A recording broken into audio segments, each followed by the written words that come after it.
A arqueologia é uma ciência, né? Uma ciência.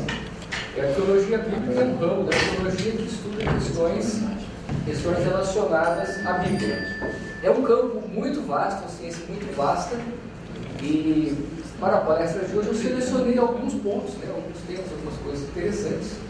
É interessante também a gente ver assim, a arqueologia, como toda ciência, ela envolve escolas de pensamento, pessoas que têm ideias diferentes, visões diferentes. E como toda ciência, sempre tem aquele aspecto, assim, aquele trabalho, aquela visão estritamente científica, e tem algumas coisas que dependem de interpretação. Toda ciência tem um pouco disso. Então, na física, por exemplo, na física tem escolas de pensamento. Tem aqueles físicos que defendem a teoria das cordas, tem os que são contra a teoria das cordas. E aí, se é contra ou a favor da teoria das cordas, isso vai depender um pouco de visões pessoais dele, não só de aspectos científicos. Na economia tem escolas de pensamento, na biologia, na arqueologia também tem. E com relação à arqueologia bíblica em especial, existem cientistas que fazem análises dos achados arqueológicos, chegando a conclusões que são compatíveis com o relato bíblico. E tem outros cientistas que fazem análises dos achados arqueológicos que enfraquecem ou minimizam a historicidade da Bíblia. São coisas que são possíveis no campo científico, e na arqueologia em especial tem uma margem grande para essas coisas. Por quê? Porque, assim, o que nós temos hoje, que restou do passado, por exemplo, uma cidade que foi destruída, Babilônia foi destruída, né? Samaria, uma cidade lá na Judéia, no Reino de Israel do Norte foi destruída, Jerusalém foi destruído. O que resta? Tem lá algumas coisas lá que restaram lá. A grande maioria, a grande totalidade do que existiu ali naquela realidade foi destruído, foi perdido. Restaram algumas poucas coisas. E aí tem que ser feito todo um trabalho, existem metodologias para fazer esse trabalho de recuperação, mas assim, em comparação com o que existiu, o que restou muito pouco. E por mais que a ciência se refira e tudo mais, depende muito de interpretação. Tá? O material arqueológico que existe hoje, encontrado no mundo, nos museus e tal, é uma imensidão de material arqueológico que existe. Mas em comparação com o que existia, tá? É muito pouco. E mesmo se você encontrar lá um muro, uma casa, uma coluna, um vaso, o que aconteceu em torno daquilo? Está praticamente perdido, você não sabe o que aconteceu em torno daquilo. Mas tem alguns achados que são muito interessantes, são muito elucidativos. Isso que eu selecionei alguns para a gente ver. Né? Começando por aqui. Esse aqui é a chamada inscrição Berristum. Essa inscrição foi feita pelo imperador Dario, da Pérsia, né? Que reinou aí de 522 a 456 a.C. E essa inscrição relata batalhas e o trabalho que Dario desenvolveu para controlar revoltas na transição do reino. Então, para consolidar ele como imperador do Império Persa, ele teve que controlar várias revoltas, isso está registrado aí. Essa inscrição, ela está localizada aqui, em Kermanshah, no Irã, que é a antiga Pérsia, né? A Pérsia foi aqui no Irã. Aqui tem uma outra vista dessa inscrição. Ela foi feita próximo de uma estrada que passava por aí, né? A estrada passava, então eu fiquei para todo mundo ver lá a inscrição com os feitos de Dario I. Está escrito nesse padrão de escrita cuneiforme, que era muito usado na época, né? As línguas eram usadas muito esse padrão de escrita. E aqui temos uma representação gráfica desses relatos, dessa inscrição de Berristum. Mais importante destacar é que ela foi escrita em 3 línguas. São 3 relatos paralelos em 3 línguas.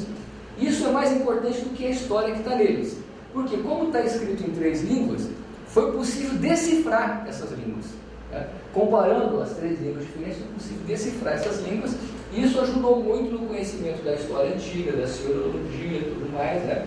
E também na comparação da história antiga com os relatos bíblicos. E é muito importante nesse particular aqui o acádio, né? Que era a linguagem dos babilônios, assírios, assim por diante.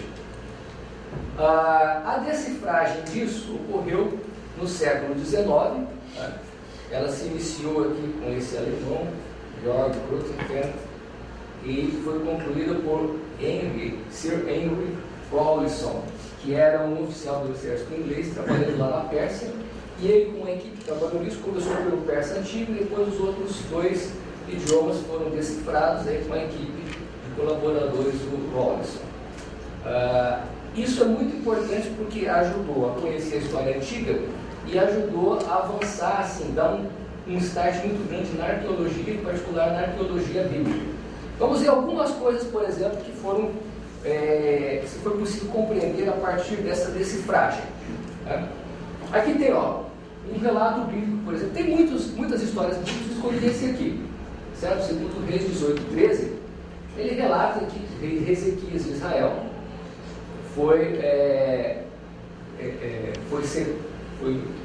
sofreu vários ataques de Senaqueribe, rei da Síria. Né? Senaqueribe veio e tomou cidades fortificadas de Judá. Isso está relatado lá na Bíblia. Aí, assim, é legítimo do ponto de vista científico você fazer a questão: isso realmente aconteceu? Foi só uma história, uma lenda que está aí colocada. Né? E o que acontecia, principalmente a partir do iluminismo, do crescimento do ateísmo no mundo ocidental? Essas histórias da Bíblia foram contestadas, dizia que isso era lenda, que isso não tinha base, não sei o que e tal. Do ponto de vista científico, é legítimo você colocar a questão: isso é história ou isso é lenda? Né? Com o desenvolvimento da arqueologia, muita coisa foi encontrada que ajuda a elucidar algumas dessas questões. Esse aqui, por exemplo, é o prisma de Senaqueribe. Foi encontrada a cidade de Nínive, uma datação de cerca de 689 a.C. Nessa época, Nínive era a capital da Síria. E esse prisma relata que feitos do rei Senaqueribe, que reinou de 604 a 681 a.C., na coluna 3, olha o que ele diz: quanto a Ezequias, o judeu, 46 de suas cidades fortes eu sitiei e tomei. Isso está, esse registro histórico, arqueológico, fechado arqueológico, está bem aderente ao que está relatado aqui na Bíblia. Isso acontece em várias outras partes da Bíblia. Não tem como você pensar que todos os relatos históricos da Bíblia poderiam ter algum achado arqueológico que o confirme. Isso é teoricamente impossível, né? Grande parte do que existiu se perdeu, simplesmente se perdeu. Então a expectativa é que você ache alguns artefatos, algumas coisas arqueologicamente importantes para alguns relatos da Bíblia, não para todos. E esse daqui é um dos que tem isso bem caracterizado. A Bíblia diz que aconteceu isso, você vai na arqueologia e está lá registrado que aconteceu. Né? Agora, tem mais coisas. Por exemplo, aqui, no palácio de Senaqueribe, o que ele chamou de Palácio Sem Rival. Ele deu esse nome, Palácio Sem Rival. Foi descoberto em 1850. Foram encontrados relevos nas paredes do palácio registrando o cerco de Laquis. Laquis era uma daquelas cidades do reino de Judá, né, que Senaqueribe tomou e que é registrada lá na Bíblia que ele tomou. Então, não só ele escreveu lá nos seus anais, lá no livro de Senaqueribe, mas também colocou no seu palácio vários afrescos aqui, vários relevos registrando os seus grandes feitos. Ele tomou a cidade de Laquis. Agora, tem um detalhe importante nessa história. A Bíblia diz que Senaqueribe não conseguiu tomar Jerusalém. Veja bem, ele tomou 46 cidades fortificadas. O reino de Judá estava praticamente todo enfraquecido. Praticamente restava só Jerusalém.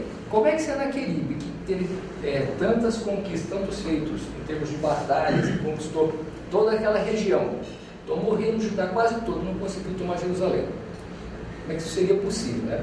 Bom, a história da Bíblia, vocês conhecem, mas a história diz o seguinte: ele cercou Jerusalém, ele sitiou Jerusalém, ele tentou tomar, mas aí ele se gloriou demais e falou coisas contra Deus, não sei o que, tal.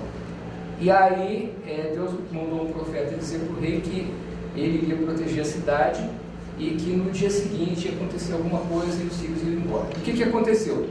Deu algum tumulto lá no acampamento sírio, assírio, né? Os soldados lutaram um contra os outros, fugiram. Senaqueribe fugiu e voltou para sua capital. E depois de algum tempo, um filho dele matou ele lá e assumiu o trono. Essa é a história que a Bíblia conta. Tá? Será que ele não conseguiu tomar Jerusalém? Tem alguma base na arqueologia? Bom, o que diz aqui o prisma de Senaqueribe? Ele diz que conquistou 46 cidades lá, de Judá. Mas de Jerusalém ele não fala nada. Não fala nada. E ele diz o seguinte, ó, quanto a Ezequias, o judeu, ele mesmo, como um pássaro enjaulado, eu cerrei Jerusalém. Então, ele não diz que tomou Jerusalém. Ele diz que cerrou Ezequias. E de fato, assim, ele fez um cerco um pouco longo ali e tal, né? Ezequias ficou uma situação meio complicada, mas ele não conseguiu tomar Jerusalém. Então, esse é um dos exemplos, né, onde você vê uma correspondência bastante grande aí entre a arqueologia que registra a Bíblia, né? Ele não conseguiu tomar a cidade de Jerusalém. Esse aqui é um outro achado arqueológico também muito interessante, né? O belisco negro de São Manassés III. Foi encontrado em Nimrud, que também é chamado de Calá. Ele é datado de 825. Em 825, a capital da Síria não era Nínive, era essa cidade de Calá. E aqui são registrados, olha, são reis que estão trazendo tributo a São Manassés. E nessa segunda linha aqui, ó, faz menção a reis de Israel. São 2 reis de Israel que são mencionados aqui nessa segunda linha. Isso também é uma coisa bastante interessante. Ó. Aqui é dito, ó, que São Manassés recebeu o tributo de Ió, filho de Omri, certo? Porque é conhecido do 18º ano de São Manassés III, que é 841 a.C. Quem seriam essas personagens? Bom, Omri foi rei de Israel nessa época aqui, depois veio Acabe, Acasias, Jorão terminou seu reinado em 841 e Jeú começou o reinado em 841. Então, a interpretação mais forte aceita é que esse Ió é Jeú e Omri mesmo, tá certo? Mas tem uma interpretação alternativa de que esse Ió seria uma forma abreviada de Jorão, que em hebraico é Yoram. Mas independentemente se Ió é Jeú ou se é Jorão, está aqui a menção a 2 reis de Israel. Isso é uma coisa importante. No outro a gente viu lá o rei Ezequias, né, que teve aquela guerra lá com Senaqueribe. O rei Ezequias é um rei mais recente. Os reis mais recentes, os críticos da Bíblia, os minimalistas, né, são chamados de minimalistas, que procuram minimizar a historicidade da Bíblia, os reis mais recentes eles aceitam, como tendo existido. Agora, os reis mais antigos, eles não aceitam, pelo menos não aceitavam antes de algumas dessas descobertas. E esses aqui são reis antigos. Esses reis eram considerados como lendários, nunca teriam existido. Mas aí você vê, está registrado aqui, né, no obelisco negro de São Manassés, que Omri e Ió, Jeú, provavelmente, né, ou mesmo que seja Jorão, seja lá como for, trouxeram tributo ao rei São Manassés da Síria. É um dos exemplos também bastante interessantes de se notar. Vamos ver aqui uma outra linha que é importante na arqueologia bíblica. Nós vimos aqui alguns achados que foram elucidados pela decifragem do Acade e que estão no contexto da Assiriologia. Vamos ver agora um outro tipo de achado que foi muito importante, a Pedra Roseta. Napoleão invadiu o Egito, vocês conhecem a história, e um dos seus tenentes encontrou ali essa Pedra Roseta, em 1799. Ela tem lá um decreto de 196 a.C., comemorando a coroação do faraó Ptolomeu V em 204 a.C. Agora, o mais importante dela também não é a história.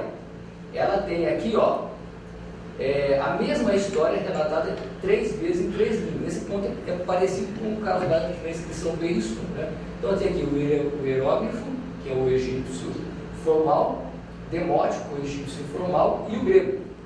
Isso aqui ajudou a decifrar a linguagem egípcia, que foi muito importante para compreender uma porção de coisas da história e aspectos também relevantes da história bíblica. Quem fez a decifragem foi Champollion. Ele usou um método bastante interessante. Então, várias pessoas trabalham na decifragem, mas Champollion que deu o fecho para terminar de decifrar os hieróglifos. Então, o que ele fez a grande sacada aqui? Ó? Ele viu que já era conhecido que essa forma de registrar em hierógrafo representa, aqui se colocavam nomes de reis, se colocava dentro dessa caixa, né? E ele descobriu que tinha o nome de Ptolomeu de Cleópatra em hierógrafo e em grego, numa coluna.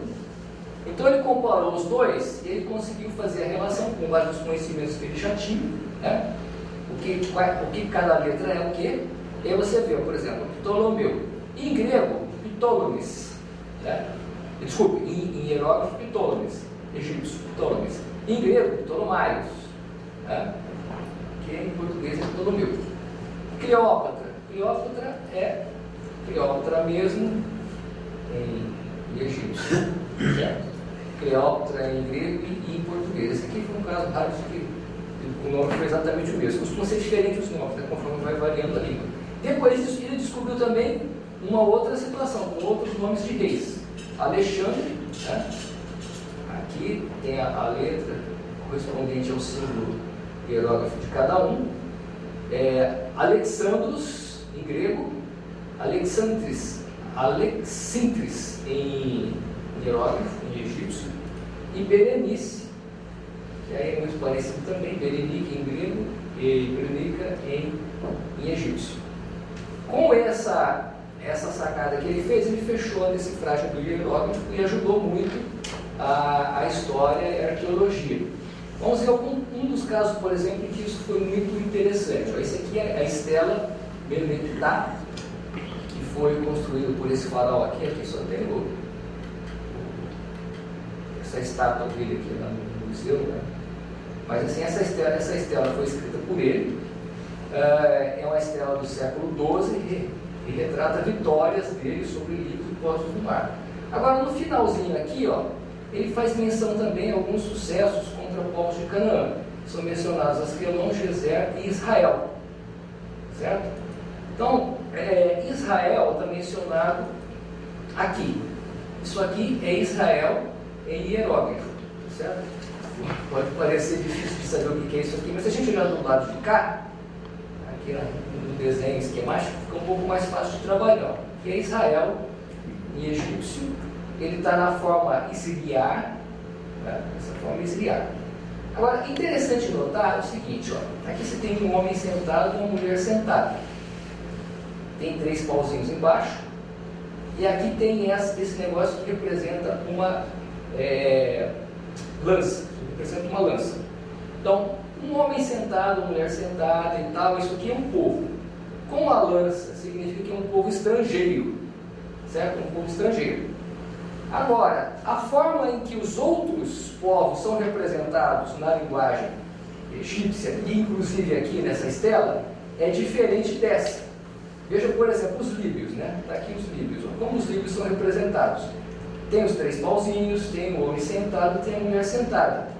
Mas tem algo mais, tem uma coroa. O que significa isso? Isso não é um povo, simplesmente. Isso é um reino. Certo? Você vê, ó, ele é estrangeiro. Aqui está a lança. A lança está aqui. É um povo estrangeiro. Mas como ele tem a coroazinha aqui, ó, ele é um reino. E Israel não é um reino. O que é consistente? Porque no século XII, Israel não era um reino. Era aquela época dos juízes. Lembra? Século XII antes de Cristo. Antes de Cristo. Antes de Cristo. No século XII antes de Cristo, Davi reinou por volta do século X. No século II não era um reino. Então você vê que a arqueologia, na hora que você vai verificar, decifrado o hieroglifo, tal, estudando isso, você vê, ó, Israel é um povo, mas não é um reino no século XII. Agora vamos ver um outro tipo de achado que também é interessante.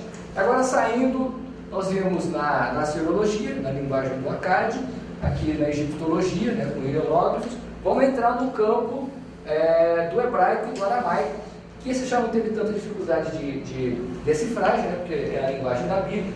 A Bíblia tem tanto o hebraico como o aramaico. Vamos ver outros tipos de achados arqueológicos.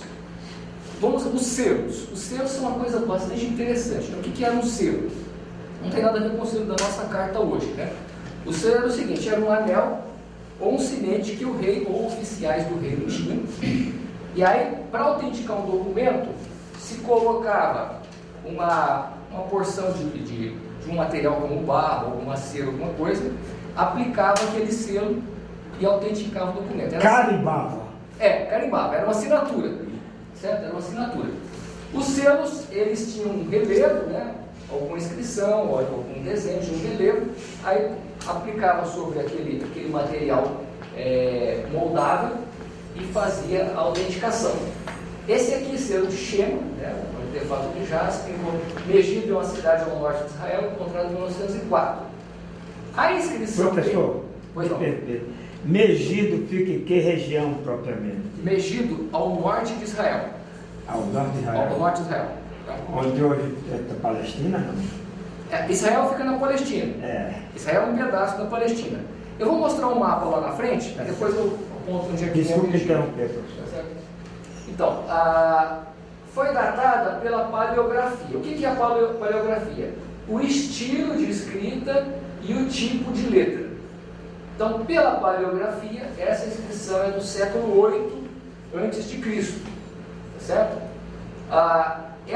Na parte de cima, ela está dizendo aqui, ó, pertence a Shema. Tá? Esse L é de pertence, Shema. Pertence a Shema. Na parte de baixo, está escrito servo de Jeroboão. Bet e Boam, tá certo? Servo de Jeroboão. Bom, Jeroboão no século 8 é Jeroboão II, que reinou 693 a 653 a.C. Rei de Israel do Norte, porque Israel no tempo de Davi era uma coisa só. No tempo de Salomão uma coisa só. Depois ele se dividiu, o reino do norte, chamado de Israel, o reino do sul, chamado de Judá. Jeroboão, rei de Israel do norte, retratado aqui segundo Reis 14 e 23. Tá?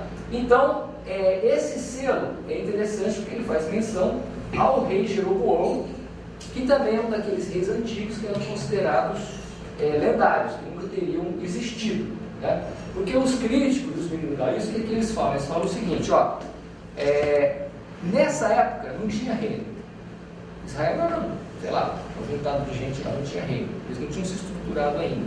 Mas a Bíblia diz que não, que no século X a.C., teve o reino de Davi, já foi muito forte, tal. Então isso aqui realmente confirma que tinha um reino, Jeroboão era o rei e tal. Tá? Agora, uma outra coisa achada interessante, o selo de Acás. Só que esse aqui não é o selo, isso é uma bula. Por quê? O selo era a peça que você aplicava. Agora, aquele material que recebia a impressão do selo é chamado na arqueologia de bula. Tá? Isso aqui é uma bula do rei Acás. Tá? Foi publicado por esse arqueólogo, Robert Deutsch, né? Está vendo que é relativamente recente, 1996, e ele diz: pertence a Acás, filho de Jotão, rei de Judá. Isso é muito bem especificado. O que diz a Bíblia? Acás reinou aqui nessa época, foi filho de Jotão, né? E você vê que aqui não tem só o nome de Acás, mas tem também o pai dele. Então são dois reis de Israel, que são reis antigos, e que eram considerados lendários, que nunca teriam existido, e você encontrou o selo do rei Acás. Uma outra coisa interessante também, um outro tipo de achado, e esse é um dos mais badalados ultimamente em termos de achados arqueológicos. Aqui é o mapa que eu falei, ó. Megido está por aqui, ó, certo?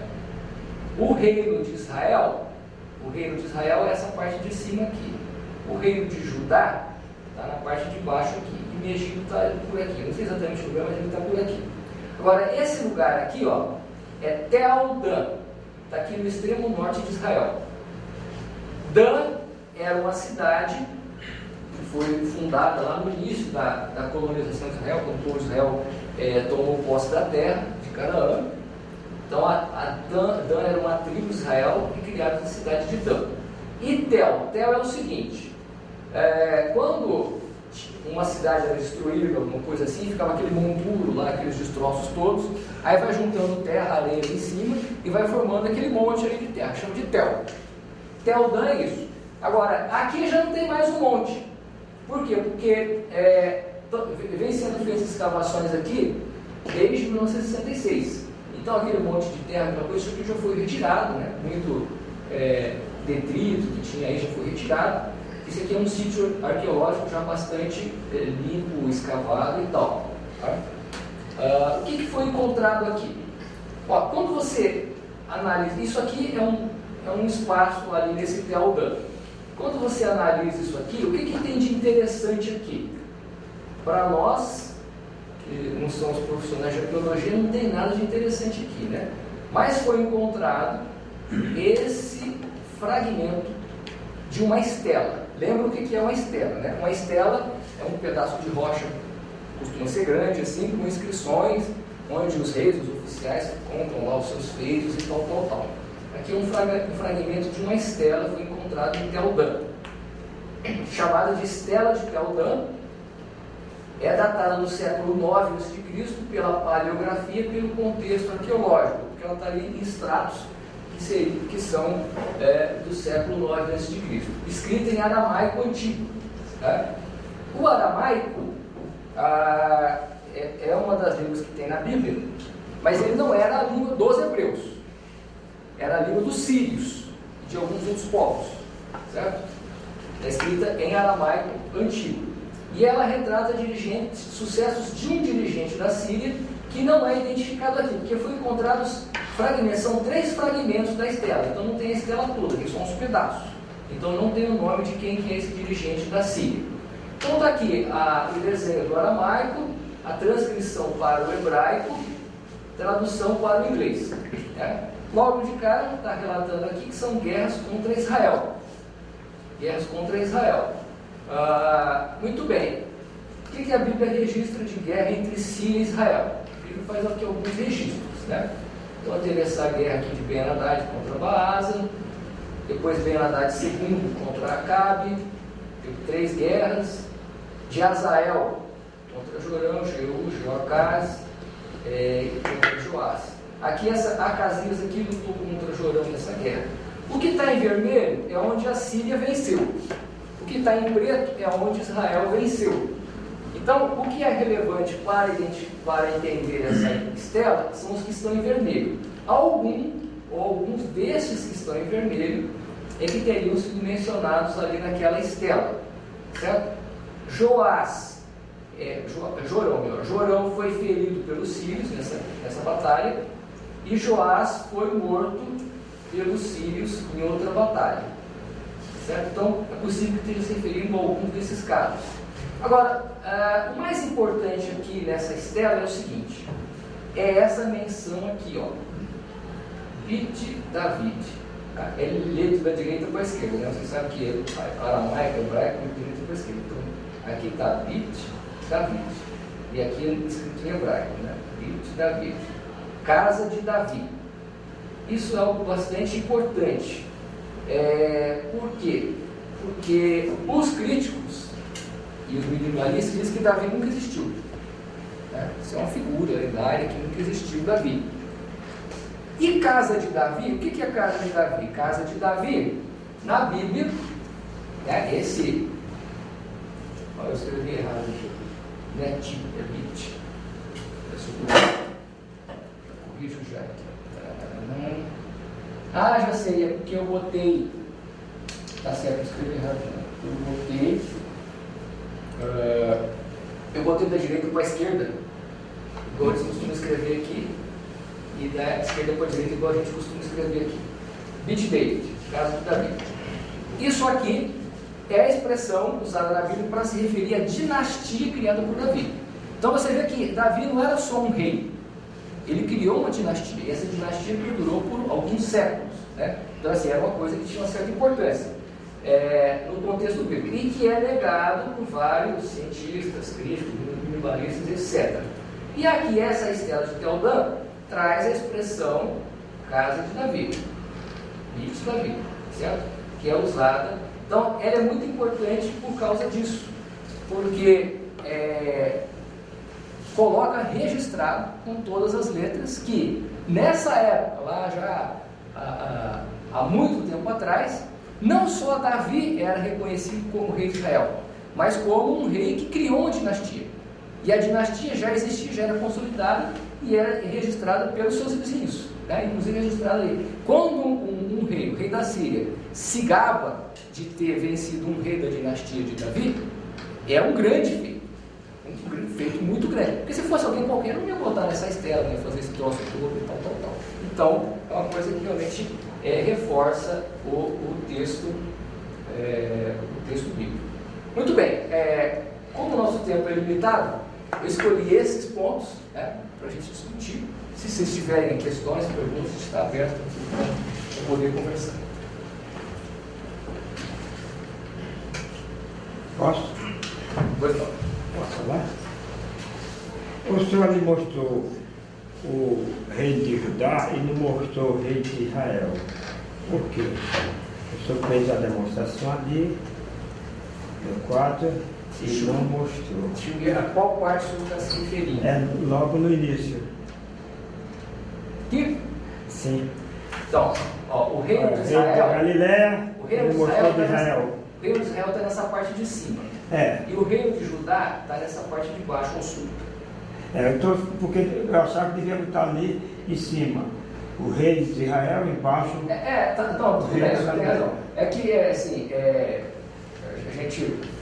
a gente trabalha assim, num contexto em que as pessoas já sabem, mas quando você fica um contexto onde é menos conhecido, eu deveria realmente ter colocado os nomes. Agora, no princípio das imagens, falando lógica, o senhor mostrou lá uma figura, mas não explicou um determinado detalhe que é importante.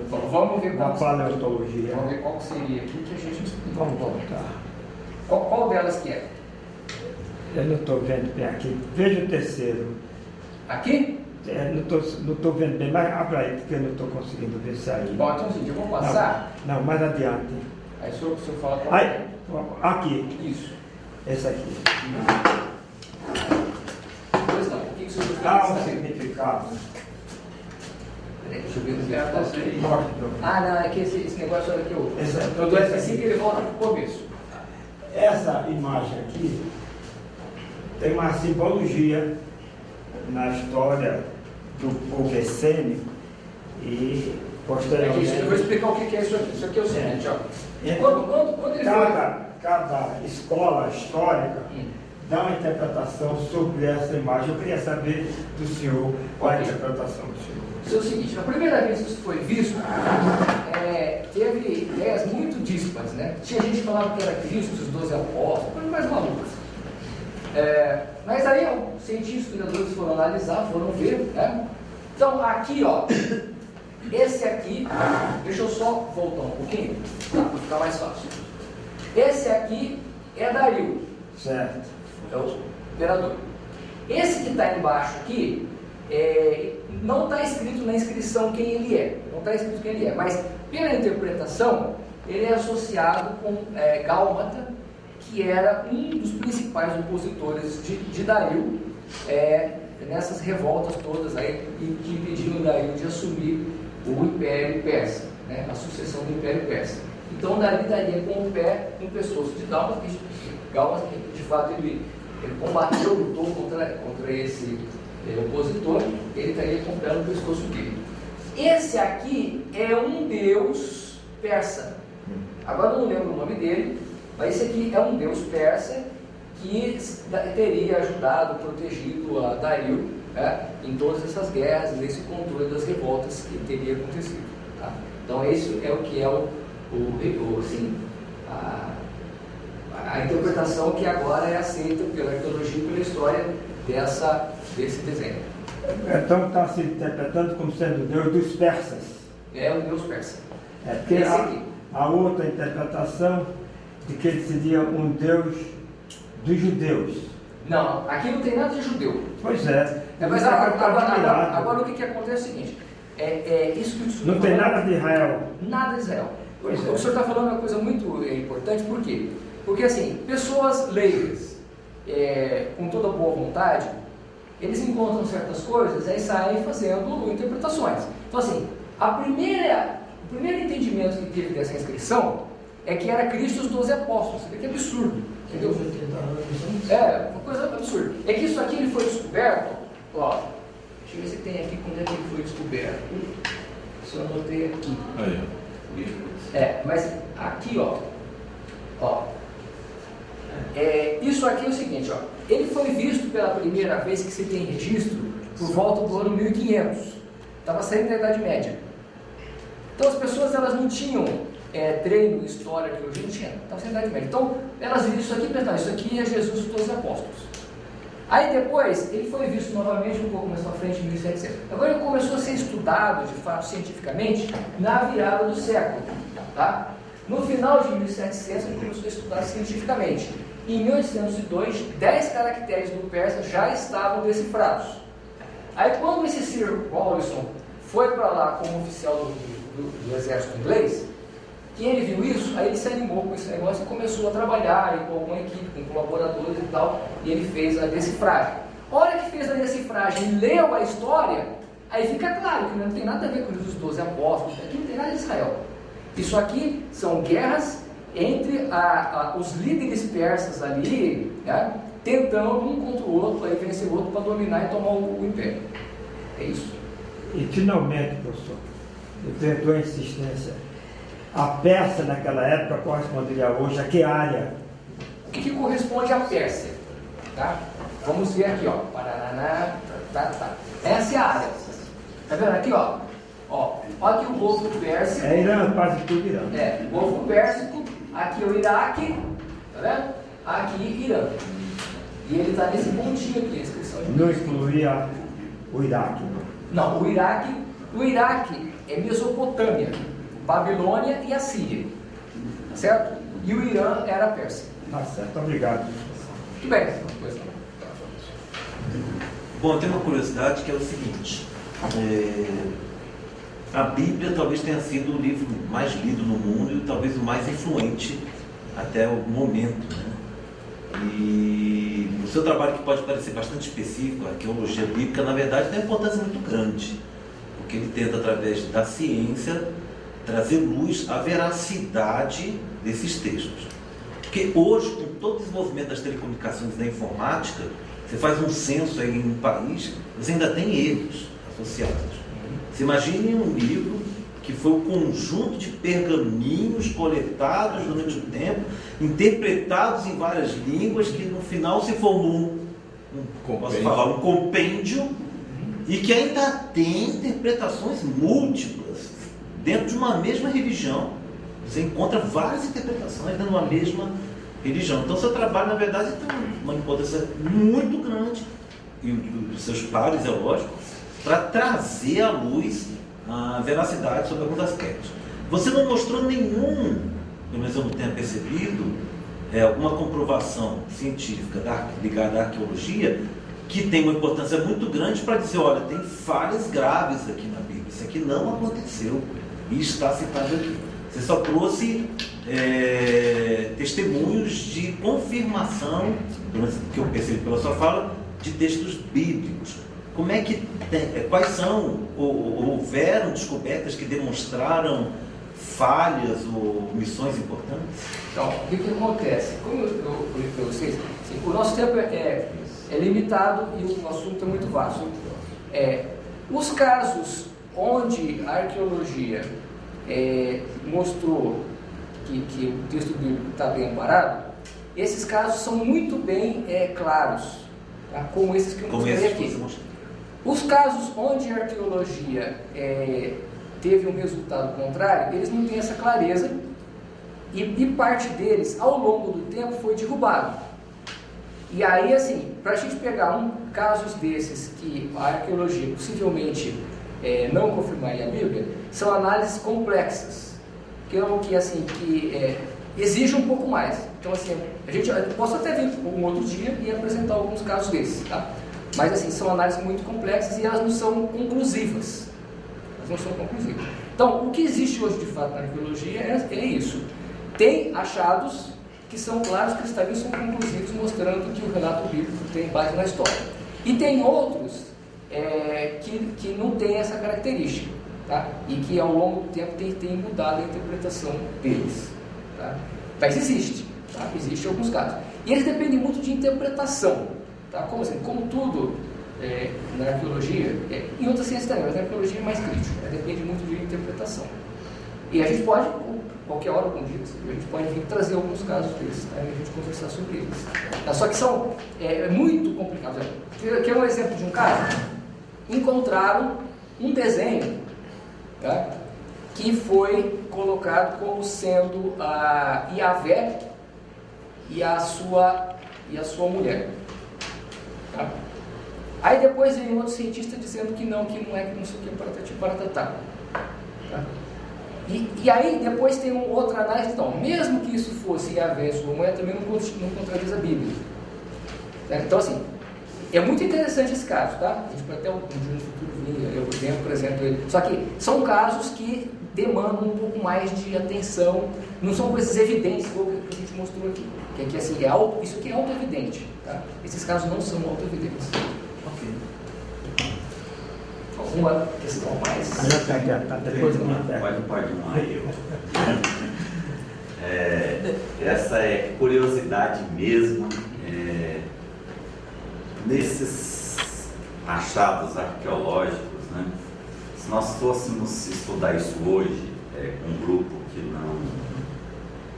não totalmente leigo com relação à arqueologia, né? A pergunta que eu acho que viria é o seguinte: qual a tecnologia que era empregada para fazer todas essas escritas, esses desenhos com perfeição? A gente olha alguns ali, você vê perfeitamente, né, o formato, tudo. O que a arqueologia explica sobre isso? Então, cada um tem o seu caso, né? Mas por exemplo, isso aqui, o que costumava se escrever no cuneiforme? No cuneiforme costumava fazer o seguinte: você fazia uma placa de barro, escrevia com um estilete e depois queimava aquele tijolo, tá? Aqui no Berristum eu não sei se foi feito assim, porque esse aqui não sei se dava para queimar. Aqui eu não sei se foi feito no formão mesmo, como é que foi feito. Mas o tradicional do cuneiforme era isso. Então, as bibliotecas da Cirologia, praticamente todas as bibliotecas, eram placas, eram tijolinhos, né? Onde tinha lá a forminha, botava o barro, se escrevia com estilete e botava no forno. Você ficava primeiro e tal. Aí você tinha o livro. Tá? Agora, em outros, conforme foi avançando outras tecnologias, eles inventaram a tecnologia do papiro no Egito. Né? E inventaram a tecnologia do pergaminho na região ali, Canaã, Grécia, por usavam muito pergaminho. Certo? Que é uma tecnologia muito melhor. Né? Porque você era um precursor do papel, o pergaminho feito de couro, né? E o papiro já era mais próximo do precursor do papel, que eram fibras vegetais que você fazia o papiro. E aí você podia escrever com pena, né? A pena mesmo. Arrumava uma tinta e escrevia com pena. Né? Quando a gente vê essas penas, assim, antigamente era pena mesmo, escrevia com a pena e tal. E tinha pessoas que não usavam pena, usavam outras formas de estilete e escreviam. Por isso que você vê, ó, isso aqui, ó, é um tipo de escrita bastante rústico, né? Quando você vai um pouco mais para frente aqui, ó, a gente vê aqui, ó, tudo isso aqui é cuneiforme, ó, tá vendo? Isso aqui é tudo cuneiforme, esse aqui é inscrição cuneiforme, tá vendo? Tudo cuneiforme. Esse aqui já não é cuneiforme, isso foi feito no formol, provavelmente, tá? Foi feito no formol. Esse é na rocha mesmo. Esse aqui também, ó, foi feito no formol, provavelmente. Tá? Aqui já é arte, outro tipo de arte, que é jaspe e tal, né? Agora este aqui, ó, ele foi feito provavelmente no formol também, tá? Feito no formol. Agora, quando você chega nessa fase de escrita aqui, ó, esse aqui é o hebraico, ó. Essa fase de escrita aqui, ó, já era pergaminho, eram rolos. Então você podia ter uma escrita melhor, certo? Apesar que esse aqui é a letra de forma do hebraico, não é letra de mão do hebraico, tá? Isso aqui é letra de forma do hebraico. Mas nessa fase do hebraico aqui você já tinha uma tecnologia de escrita mais avançada. Muito bem. Um pouco fora do conteúdo, entretanto voltado para a matéria, que é arqueologia. Estou iniciando estudos agora para poder apresentar um trabalho ali. E voltado para o Egito também, né, que transferiram a capital do Egito, não sei se o professor tem conhecimento, que transferiram a capital do Egito para Akenaton, era o rei, né, e ele transferiu a capital do Egito para o centro, na realidade, né, e existem algumas semelhanças de Brasília com essa cidade do Egito, e até mesmo o formato e a estratégia utilizada. Eles dizem que os monumentos que lá tem são semelhantes aos que Brasília possui também. Tem algum conhecimento dessa... E que Brasília não foi criada, sim copiada, né, toda essa estratégia, segundo alguns historiadores, que relatam que Juscelino, quando foi em viagem, a fim de se especializar em urologia, né, trouxe toda essa estratégia quando lá buscou. Já havia essa estratégia de mudar a capital do país para Brasília. Mas a estratégia em si, como seria o formato, né, tudo, o rio, a arquitetura, toda essa questão foi trazida de lá. O professor tem conhecimento de falar disso, mas eu não tive oportunidade de pesquisar para ver a procedência, né? Porque o que a gente conhece no Brasil é a história. Aqui nós tivemos um urbanista, Lúcio Costa, um arquiteto, Oscar Niemeyer, né? E tivemos o Botos Bulcão, que arrumava a arquitetura do Oscar Niemeyer para ficar um pouco mais bonita, né? Por exemplo, o Oscar Niemeyer fez o Oscar Niemeyer fez o Teatro Nacional, não tinha graça nenhuma. O Botos Bulcão botou aqueles negócios lá e ficou bonito, né? Então é isso que a gente conhece. E na história que a gente vê, assim, a história oficial relatada do Lúcio Costa, eu não pesquisei a fundo, mas assim, pouco que eu vi, eu não vi informação sobre isso. Agora, pode ser que seja verdade. Pode ser que tenha realmente. Só que eu não tive oportunidade de pesquisar esse campo. Porque também assim, a arqueologia, para mim, é hobby, né? Eu sou economista, trabalhei na diretoria do Banco do Brasil com o Bernardo durante vários anos, né? Em várias áreas e tal, é hobby. E você já viu aquele ditado popular, qual que é a diferença de hobby e de trabalho, né? Que assim, trabalho é algo que você faz para ganhar dinheiro. Hobby é algo que você gasta dinheiro para fazer, né? É isso que acontece. E o trabalho é que você gasta uma parte do seu tempo. O hobby é um tempo menor, é claro. José Carlos, então, eu já ouvi sobre Brasília também, que ela foi feita com um templo maçônico. Tem várias histórias. Eu realmente não tive o sistema piramidal de vários monumentos, né, essa ligação dos pontos, etc. Deixa esses pontos aí. Mas é uma coisa interessante. Vários monumentos de Brasília hoje, como o prédio da SEB, a Catedral, já são prédios que foram concebidos lá. Prédios não, na verdade lá monumentos, né? Que chama lá na capital, lá no Egito, né, em Tebas. Então, na verdade foi uma cópia trazida de lá para cá e todo mundo endeusou, Oscar Niemeyer, etc., Juscelino Kubitschek. Pode ser. Tem que verificar.